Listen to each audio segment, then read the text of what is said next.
Kali ini ada satu cerita yang kelihatannya simpel banget tapi maknanya dalam.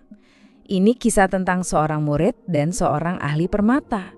Sebuah cerita yang ngajarin kita banyak hal soal kesabaran dan gimana pengetahuan sejati itu justru datang dari tempat yang gak kita duga-duga.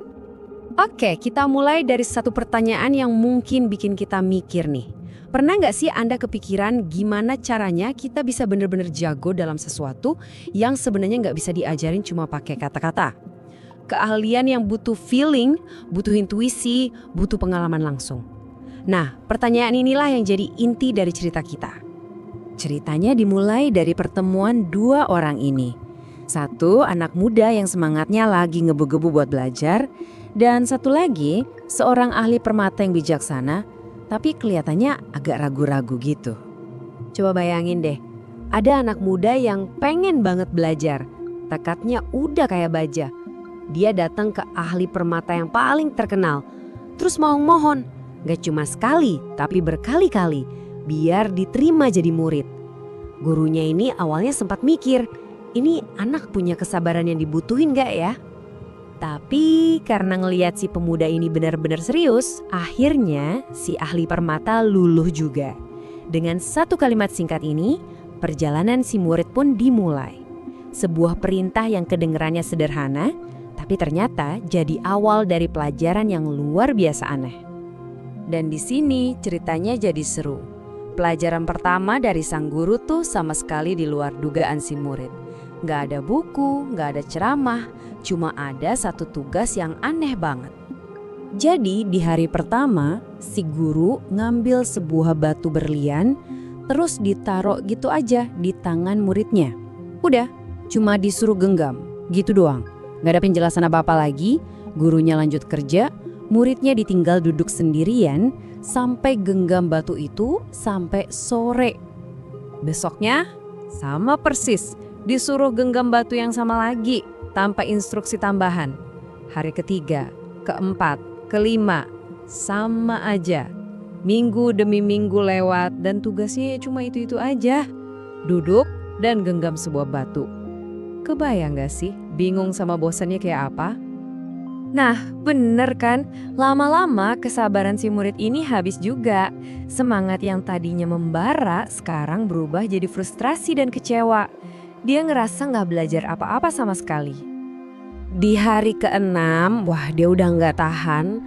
Akhirnya dia beraniin diri, nanya ke gurunya, ngeluarin semua unek-uneknya. Kapan sih pelajaran yang sebenarnya bakal dimulai?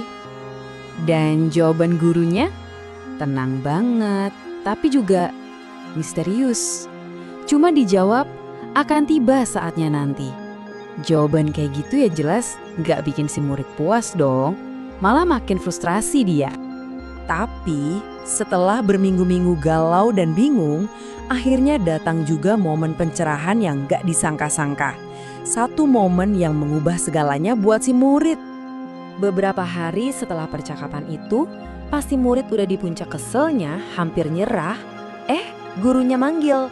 Kayak biasa, dia naruh sebuah batu di tangan muridnya. Dan ini dia momennya. Tanpa mikir, secara refleks si murid langsung teriak. Dia bisa langsung ngerasain bedanya. Sesuatu yang beda dari batu yang udah dia genggam berhari-hari.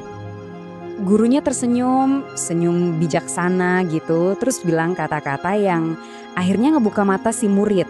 Ternyata selama berminggu-minggu genggam batu itu, tangannya tuh dilatih buat ngerasain setiap detail, setiap sisi, setiap berat, sampai ke level yang gak mungkin diajarin pakai omongan. Momen aha tadi itu bukan cuma akhir cerita ya, tapi ini ilustrasi keren banget tentang sebuah konsep penting dalam belajar. Coba kita bedah yuk makna dibaliknya. Apa yang dipelajari si murid itu namanya tacit knowledge. Gampangnya, ini tuh pengetahuan yang nempel di badan, bukan cuma di otak. Pengetahuan yang didapat dari pengalaman langsung, yang susah banget bahkan mustahil dijelasin pakai tulisan atau ucapan. Kayak seorang koki yang tahu masakan udah matang cuma dari baunya. Atau atlet yang bisa ngerasain gerakan yang pas. Jadi intinya apa nih?